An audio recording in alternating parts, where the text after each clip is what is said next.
Good afternoon and welcome to the encore presentation of the SRDS.com Media Pro webinar covering the fundamentals of programmatic direct buying. Due to an overwhelming response, we're pleased to represent this webinar to accommodate those of you who are unable to attend the first presentation earlier this month.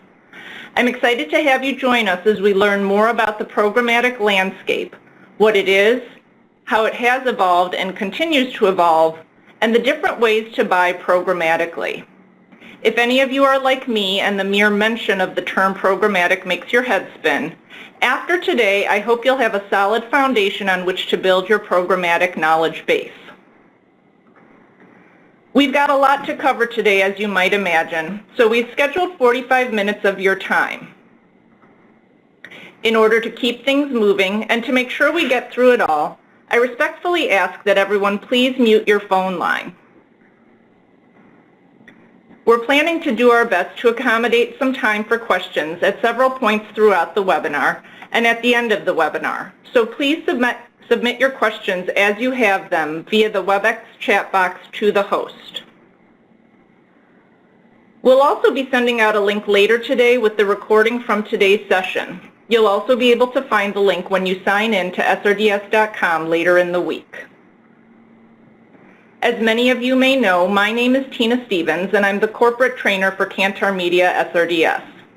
I'm joined today by Denise Kramer, our Director of Strategic Agency Sales. Denise works with many of our integrated and digital agencies around the country. Denise will be delivering today's content to get you up to speed. I'll note that today's session on programmatic is the third in a multi-part series on digital media. You can find our other digital webinars available on demand by logging into the SRDS.com planning platform. The first focused on how to find and evaluate networks and other ad tech companies, while the second tackled direct-to-publisher buying, including how to discover and differentiate websites for advertising. Now that all of the business and logistics are out of the way, let me welcome you all again, and let's get started. Denise, I'm going to turn it over to you, so please take it away. Thanks for the introduction, Tina, and thanks to everyone who is joining us today to hear about the fundamentals of programmatic ad buying, or simply put, using technology to buy and sell digital ads. At the end of this, I'm hoping you'll have some more knowledge about today's digital advertising ecosystem, the basics of programmatic, and the benefits of guaranteed direct and private marketplace deals. I'm also excited to introduce you to our brand new Programmatic Initiative, which launches this summer. As you probably know, digital advertising continues to evolve rapidly as new technologies emerge. In just the last few years, there have been significant changes in buying and selling. And while it's true that the digital ad ecosystem is complex, and many of the players often overlap, there's no doubt that it has made media buying much more efficient. Buyers don't have to go directly to the publisher anymore. Of course, they still can, but there are several third-party technologies that may offer a more efficient way to access inventory or impressions. From networks to exchanges to the DSPs and SSPs, there are many ways to access, bid for, and buy inventory or impressions. And now that much of that buying is more automatic, it's important that we have the necessary information in order to make good decisions for our clients and brands. Key industry resources are reporting this. Programmatic buying is still a mystery to most marketers. A study conducted by the Association of National Advertisers and Forrester revealed that just 23% of respondents understood programmatic buying and use it. 26% said they understand the concept but need to learn more. 29% said they've heard the term but don't have a clear understanding of it. 12% said they were completely unaware of programmatic buying. Essentially, less than 1/4 of marketers get it when it comes to the use of programmatic advertising. Of course, there are early adopters, especially the financial market. Amex recently announced its plans to shift 100% of its online ad budget to programmatic channels. And they're not alone. The key marketing journal for the financial industry reports that 33% of online ads are going through programmatic channels. And they expect half of all big financial brands to use it for both brand awareness and direct response. In today's webinar, I'm going to talk about many of the ways advertisers and their agencies buy digital ad inventory. First, I'll touch on direct-to-site buying. Then we'll segue into some of the third-party providers like ad networks and ad exchanges. Finally, we'll cover programmatic options and what automation really means for new ways to buy, specifically around private exchanges and guaranteed direct buying. So let's get into it, starting with the original way to purchase ad space, directly from the publisher. We're probably all familiar with contacting digital publishers in order to discuss rates, availability, and finalize a buy. It's a manual and a potentially time-consuming process because there are back-and-forth negotiations. But there are many reasons why advertisers continue to choose this method. For example, it may be the best way to find all available inventory that a publisher has to offer across channels, both digital and traditional. There are also long-tail sites that may only be available this way, and we know exactly what we're buying with direct-to-publisher. So there are definitely benefits to going direct-to-publisher, especially if we're looking for a more integrated program. You know all the inventory across all channels and can probably get a unique program if you want it. You negotiate and have a complete transparency over price. You have control on where your ads run and can make sure the editorial doesn't conflict with brand image or messaging. But there are some challenges. The process of buying direct is completely manual, which can lead to inefficiencies. It also takes up a lot of time. It forces the buyer to manage several different relationships with every publisher they work with. So while there are reasons to go direct, these inefficiencies spurred new advertising technology players to emerge. Ad networks were the first to do so. Ad networks serve as added value intermediaries between digital buyers and sellers. As you all probably know, many advertisers don't have the time or resources to find all the right sites to run their ads. Similarly, many publishers don't have time to market themselves widely. Online ad networks make it easier for both sides to connect. Real quickly, let's run through how networks work. A publisher's sales management passes unsold inventory to a network, and in turn, the network offers advertisers access to that unsold inventory. The network buys remnant inventory upfront for X dollars and will sell it for Y. Networks offer buyers access to inventory across many publishers with less effort than buying direct. Using an ad network, buyers can coordinate efficient campaigns across a multitude of sites, aggregate inventory from publishers, and segment audiences.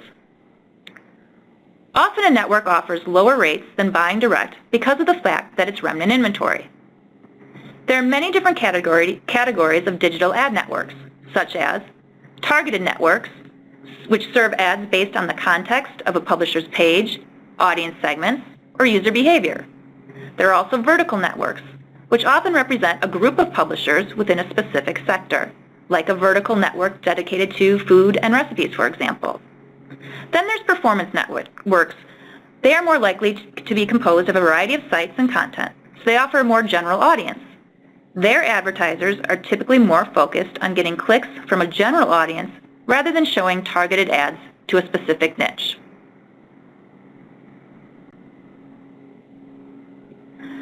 While networks offer flexible options to provide reach on many sites at lower cost using one contact, there may also be minimal or no control over what site the ad serves on. There may also be a lack of transparency on cost or ROI, and a chance of running your ad with conflicting editorial. So you have to find the right balance for your client, campaign, and budget.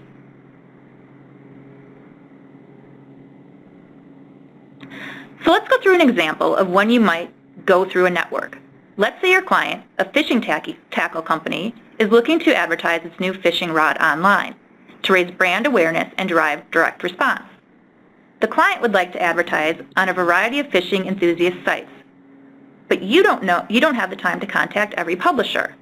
You could look for a network like Fishlight.net that has inventory from that category.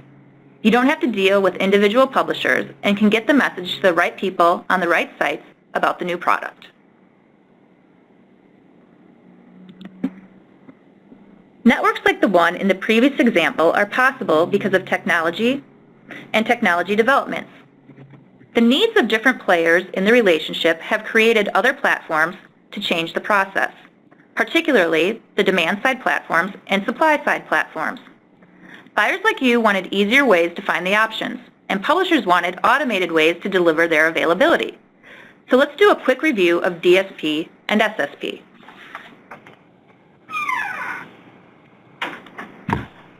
A demand-side platform, or DSP, is a technology platform that allows digital media buyers to manage several ad exchanges, ad networks, and data exchanges through one centralized user interface.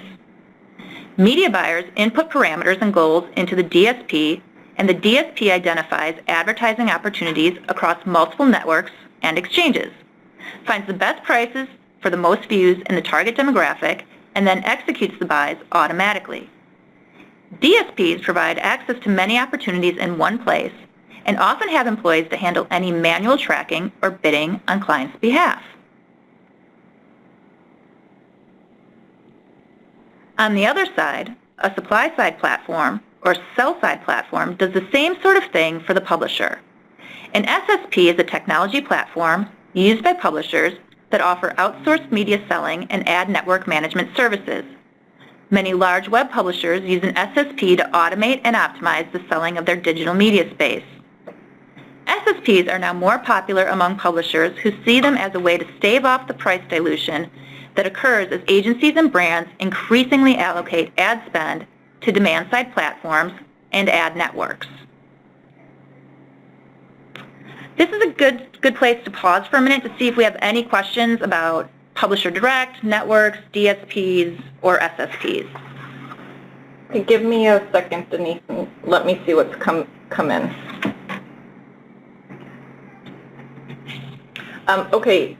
Here's one. Is it really worth the time to go directly to individual websites? Yeah, there are times when that will make sense. I know there generally has to be a good reason to reach out to a rep, but they may be able to help you. If you need more information about the breakdown of their audience, they'll probably have more information about titles and buying power and how much time their visitors spend on their site.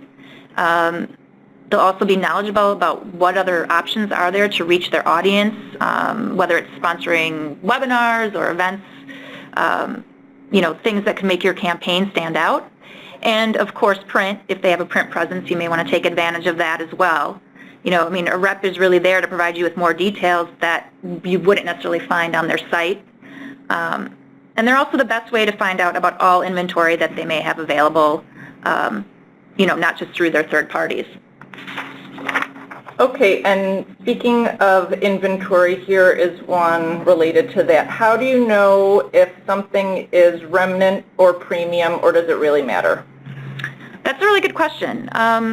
Those terms are pretty subjective, and honestly, publishers can be sensitive about them. So, most often premium is considered ad space on a site that a publisher is deemed higher quality, and therefore, they're attempting to sell it at a little bit of a higher price. It might be an ad above the fold on a popular section of the site with more visitors, or, the visitors might tend to spend more time on some of those pages. Remnant inventory is basically, that ad space is a little bit harder to sell, and so it typically has a lower cost. It's usually offloaded to ad networks or blind RTB exchanges. Okay, and one last quick one. What does IAB certification of an ad tech company mean? So basically, the IAB put out has like a quality assurance certification, and that was basically created to improve control over placement and ad placement and context for the buyers. So only networks and exchanges that undergo training and conduct an actual internal audit and go a step further and assign a compliance officer to maintain those guidelines, receive the compliance seal from the IAB. So really it's just a way for an advertiser or buyer to have more assurance about the network they're using and its transparency. Okay, great. I think that's all the time we have for questions right now. Okay. So soon after networks emerged, as technology advanced, exchanges came on the scene. Everyone knows how much is tracked on the web about users and sites, so naturally agencies and advertisers demanded a way to purchase impressions, not just inventory. And they wanted to do it in real time. Buyers wanted to name their price and get the most bang for their buck, and that's what we can do through ad exchanges. Online ad exchanges are real-time bidding technology platforms that expedite, facilitate, and simplify the buying and selling of ad inventory from publishers and ad networks to advertisers. Here's how exchanges work. A publisher's sales management sends remnant inventory through an SSP or directly to an exchange. Agencies, advertisers, and even DSPs can bid on each impression in real time. So when a visitor goes to a page on a website, technology from that website sends information about the visitor and the position of that impression to the ad exchange.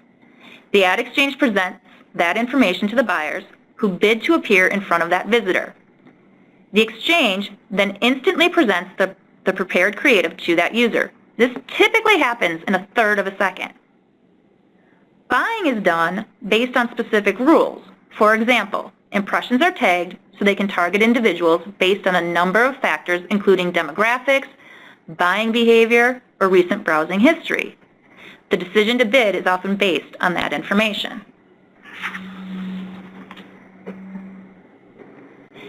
Exchanges allow advertisers to buy direct inventory without middlemen inflating costs. They give advertisers efficiency, inexpensive impressions, and the ability to purchase very specific audiences. They allow publishers to control supply and pricing and monetize previously unsold inventory. But like networks, you may have minimal or no control over site selection and the positioning on a site. Again, there's the possibility of your ad appearing with conflicting editorial.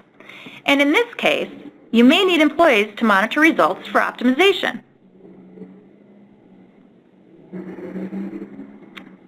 So for example, let's say an agency's client, a high-end organic food manufacturer, is looking to advertise their gluten-free baking ingredients to affluent moms who cook. They're not as concerned about specific sites, but want to focus on reaching that target audience.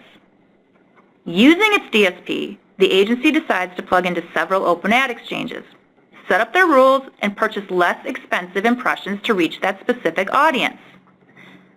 That way, the agency doesn't have to deal with each publisher or even each ad exchange. They can focus on the audience strategy and then optimize as necessary.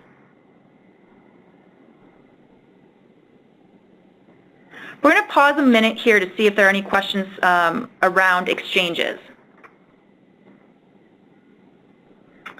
Okay, this one relates to audience buying. Can you explain or define audience buying? Yeah, so it's basically when you directly purchase audience segments based on data that's been compiled about them. This might include demographics, interests, buying behavior. So like for example, let's say audience buying will give a buyer the ability to target consumers who may be planning a vacation and then place ads on all the sites those consumers might visit, in contrast to just, you know, the standard airline, hotel, and vacation websites. Okay. This one I'm going to read as it was submitted because I don't want to mess it up. So exchanges are like working with a network because buyers still can't choose the sites they want to advertise in. You're strictly buying audience. Yeah, that's correct. It is generally a blind buy. All right, and let me see if I can find one last one. Here, can you recommend a good DSP? I can't make any recommendations, but I can point you to the SRDS Digital Network and Tech Database, which provides detailed information on various ad tech companies and their services. It's updated all the time. It's a huge time saver, which is really critical these days.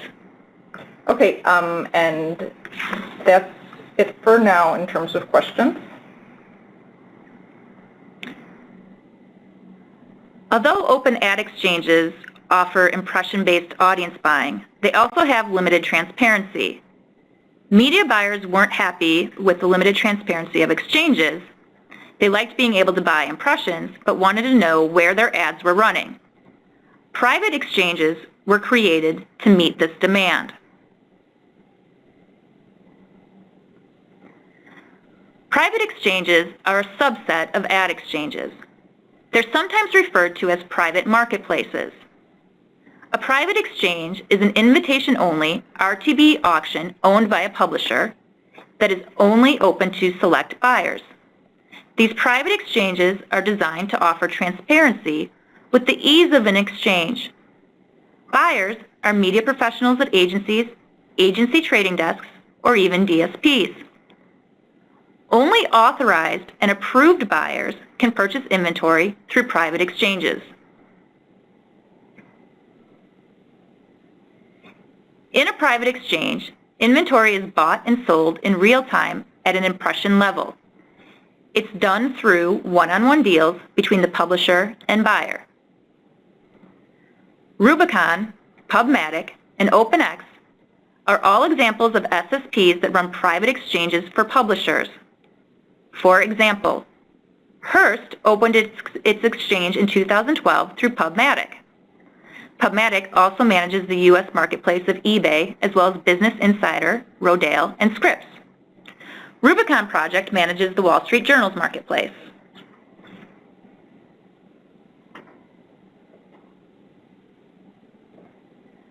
Private exchanges offer more control than open ad networks and exchanges.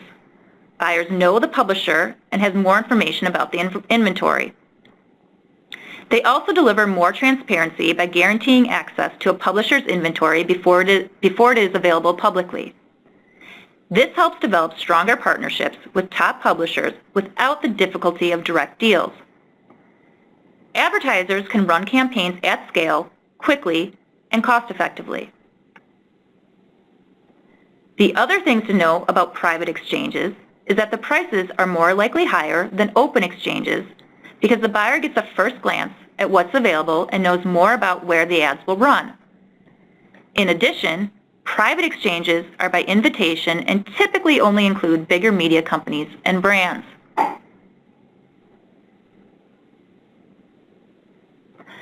So let's say Hearst has its private exchange managed by Pubmatic. Hearst will monitor and control what buyers have access to inventory and approve certain advertisers, like a luxury car maker.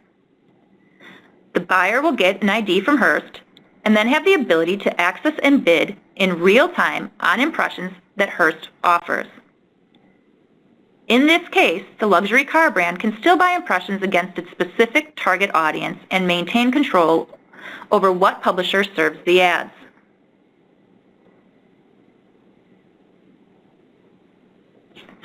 Before we move on, do we have any questions about private exchanges?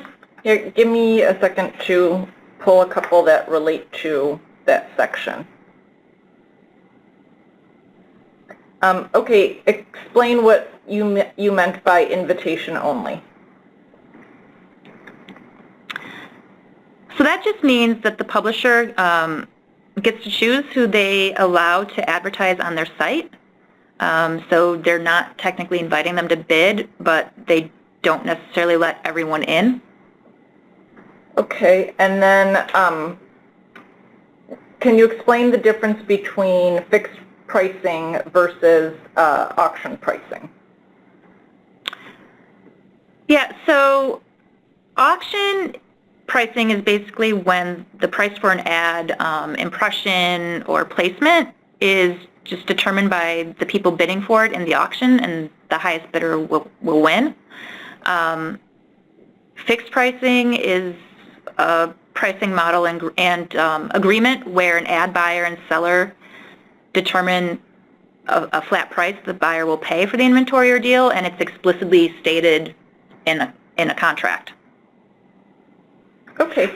That is all we have time for right now.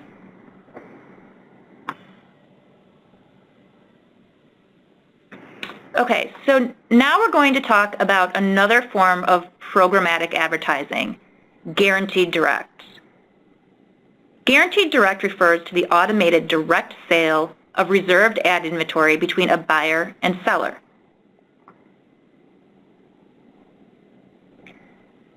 Through guaranteed direct, the publisher places and sets the price of its reserved ad inventory on a platform where buyers can go in and purchase it directly.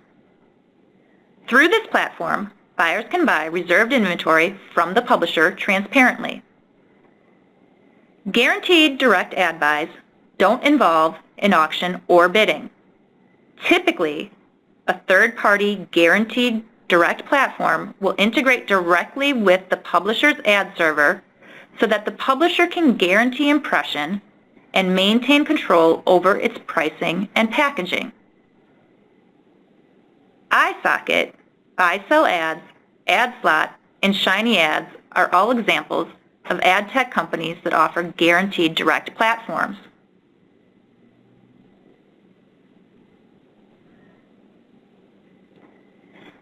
There are some obvious benefits, the first being transparency. Unlike ad exchanges and networks that are blind, here the buyer determines what inventory to purchase from which publisher, the ad position, campaign dates, and any targeting options offered by the publisher. It's also an equalizer of sorts. Many of these platforms permit all advertisers access to their systems as long as the buyer signs up for an account, although some do have requirements to get qualified. Guaranteed direct platforms provide more automation, especially by digitizing the manual processes around IOs. So of course, these platforms can save you time. There's more control for the buyer as well. Instead of waiting for campaign performance data from the publisher, buyers can often go through the guaranteed direct platform for reports and then optimize as needed. Of course, there may be a higher cost associated than, say, through a network or open exchange.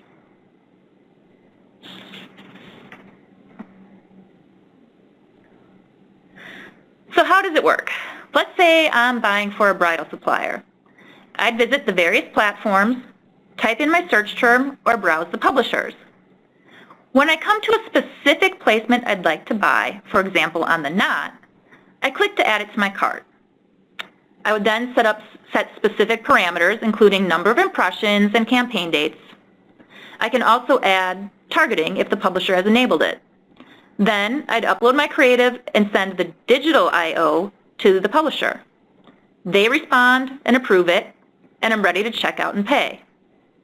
When the campaign runs, I manage and optimize it from the platform.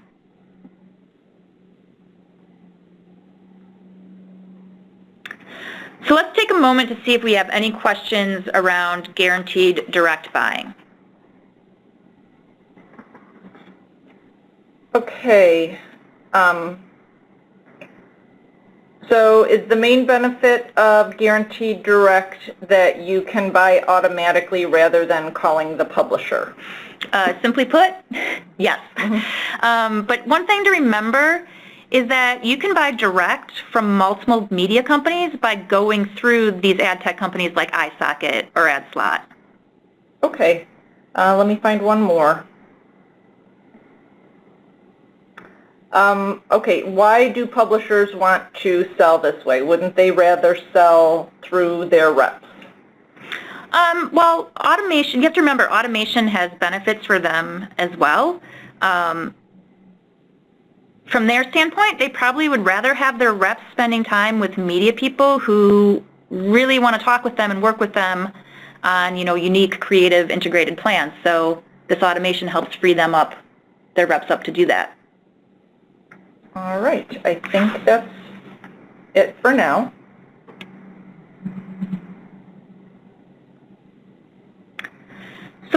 like you and their clients are at the center of this tangled network of digital buying options. As well as the options proliferating, the different companies are also adding new capabilities and blending into each other's spaces. That's because advertisers are spending. A January survey from Digiday and the Trade Desk showed that almost half of U.S. digital media and marketing professionals plan to invest between 21 and 50% of their premium display ad dollars programmatically this year. That's up from 31% of respondents in 2013. Furthermore, almost 20% reported plans to invest more than half of their budget programmatically this year. Are publishers getting on board with these programmatic direct methods? The answer is yes, some are. Companies like Microsoft, AOL, NBC, and the New York Times have all made headlines for either interest or commitment to guaranteed direct selling. In a 2013 survey from Digiday and OpenX, 68% of publishers in North America responded that programmatic had the ability to improve on the cumbersome, drawn-out I/O process.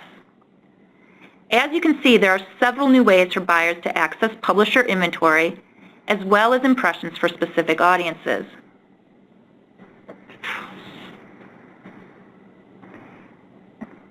Here at Kantar Media SRDS, we feel like it's our job to help you get a handle on this ever-changing industry and provide you with the resources you need to find websites for direct-to-publisher advertising, the third-party ad tech companies like networks, exchanges, DSPs, and SSPs, and these new programmatic capabilities. We already offer a database of over 20,000 websites that accept advertising to help you buy direct from the publisher, especially in those really niche markets. And last fall, we added a section that profiles over 150 digital networks, exchanges, and tech companies. It's easy to find out the services they offer, and we're continually updating it as they add capabilities. This summer, we are excited to be launching new programmatic functionality in our digital service. We are aggregating, standardizing, and integrating the availability of programmatic digital ad inventory, including guaranteed direct and private marketplace, from key industry partners that offer those platforms. The inventory offered through private exchanges and through guaranteed direct will be in one place in srds.com. This functionality will enable you to use srds.com as the single interface to determine what premium guaranteed and private marketplace inventory a publisher has for sale, and then easily click to begin the buying process, rather than having to visit and work with multiple companies. Specifically, you'll see what inventory a publisher has available for sale, what companies offer that inventory, and how to purchase that inventory along with baseline pricing information. You will be able to access it from search results as shown here and within a media property's full profile. How will it work? A planner will see the specific digital inventory a publisher has for sale right from that publisher's srds.com profile, and will be able to connect immediately to the appropriate partner's site to complete a desired transaction. For example, let's say you do a search for the knot while you're in srds.com. You'll get a list of programmatic inventory available from our partners. It could be a 300 by 250 homepage unit with geo-targeting available at a $28 CPM. From there, you can click to initiate a programmatic buy of this inventory, in this example, from iSocket.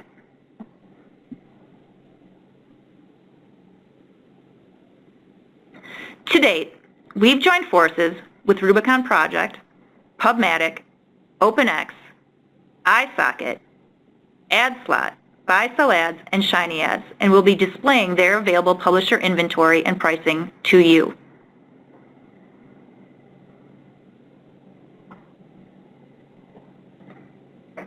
So as you can see, there's a ton going on in digital advertising right now. I hope that this gives you more information about some of the newer and more automated ways to buy.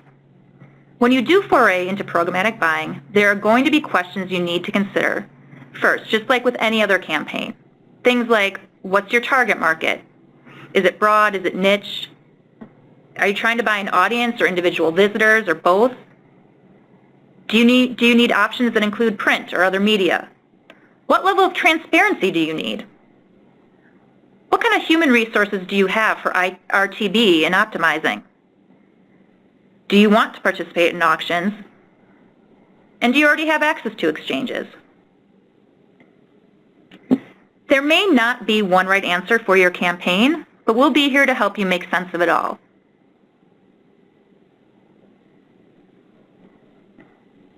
So that completes the content portion, and it looks like we have just a few minutes for some quick questions. So if you do have a question, go ahead and submit it through WebEx chat directly to our meeting host.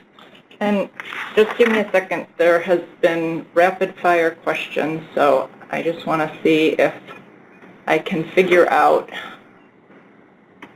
what is what. Okay, hold on. Here's one. When buying through private marketplace, can a publisher reject an advertiser? Yes, they can. That is actually one of the benefits of private marketplace versus open market for the publisher, because they know who the advertisers are, and they can make the ultimate decision on whether or not the advertiser is a good fit for their site. Okay, thank you. Here is another one related to the term of trading desk. I hear this term often. I don't quite understand what that means. Can you explain trading desk?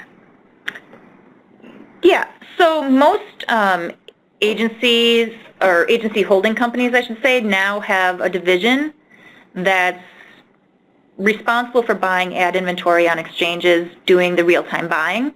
And those divisions are typically called trading desks. And most of the agencies that are part of the holding company are advised to go through their trading desk to buy ad inventory programmatically. However, ultimately, it's the client's call. So if a client would ask the agency to work directly with a particular network or exchange, they would follow that client's request. Just to give you a few examples, like of trading desks, Omnicom has Acuin, and MDC Partners has Veric. WPP has Zaxis. Okay. Are most SRDS users involved in programmatic buying? I would say it's fair to say that the larger agencies definitely are. A lot of many of the rest are just kind of starting to feel their way through programmatic and just kind of starting to dip their toe in the water, so to speak. But we've often found that it really depends on the campaign as well, not just the size of an agency. Thank you. Do you know how many sites? Do you know how many sites in SRDS will have programmatic inventory and pricing in their SRDS profiles, and will the pricing reflected be negotiable? So we're currently working with the 7 companies I mentioned earlier. They're going to be providing us their avails and pricing. But at launch, we'll have inventory from 3 companies that will cover over 3,500 ad units. As far as the pricing, yes, the pricing will be negotiable. Thank you. Can you explain what RTB refers to? Sure. RTB means real-time bidding or buying. It's a form of programmatic buying in which display ad inventory is bought by agencies or advertisers and sold by publishers through the online media exchange with auction pricing in real time. So it takes place one impression at a time, as we mentioned earlier, sometimes like as quickly as a third of a second. Okay, and last question. And just understand too, if we didn't answer your question, all questions will be answered and the answers will be posted on the website. But last question, do you need an ad server to buy programmatically? That's a good question. Not necessarily. For example, media buyers can purchase inventory through those guaranteed direct platforms we referenced without the use of an ad server necessarily. So it's not necessarily the case. Okay, well, thank you, Denise, and thank you all for your time today. I hope that we've been able to clarify some of the confusion around the programmatic space. As I mentioned at the beginning, we will be sending a link to everyone to the recording of today's webinar, and that link will also be made available on the website at srds.com later in the week. Thank you again, and keep looking for invites to future Media Pro webinars coming soon. Thanks again. Bye-bye.